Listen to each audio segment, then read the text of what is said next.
Knaco Music. PTK, this one is for the future tomorrow. Yeah.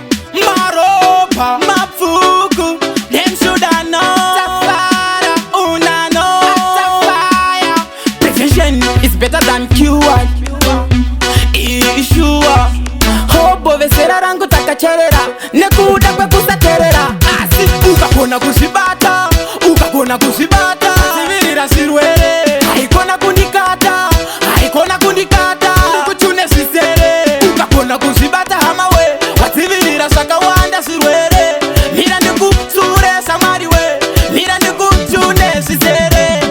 Saka, ndipenzeve. Maruba enyika pere. Iwewe singizi gonyera pangwe. Mashoko angu aya usakangangwe. Pangabe pakutsaga mudikani. Kana pakunotamba neshamware. Iva muno akavembeka nesirwere unotakatika. Asi ukakona kusibata. Ukakona kusibata. Sivirira sirwere. Haikona kundikata.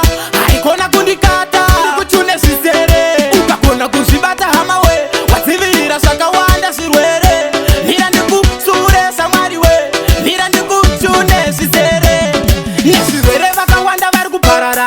Isi zviri kuitika takanyarara. Nemasiso taona nenzeve tanzwa. Asi hapana ari kuzotevera. Kubva richibuda svika richinyura zuva. Enda unozvionera kumakuva. Kana muzvipatara ndinokupetera aumbo mutandara. Asi ukakona kuzvibata. Ukakona kuzvibata. Sivirira sirwere. Haikona kundikata. Haikona kundikata. Nikuchune sisere. Ukakona kuzvibata hamawe. Wativirira zvakawanda sirwere. Nira ndikusure samariwe.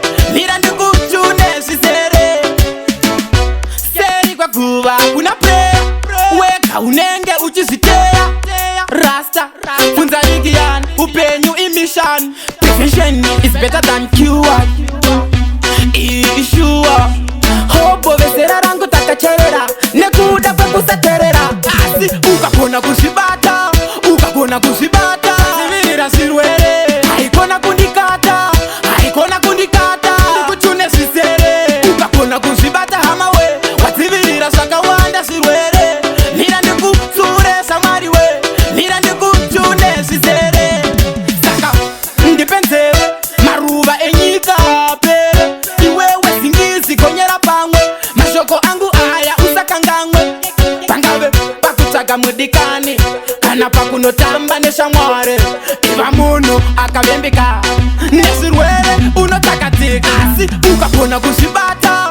Ukakona kuzvibata. Sivirira sirwere. Haikona kundi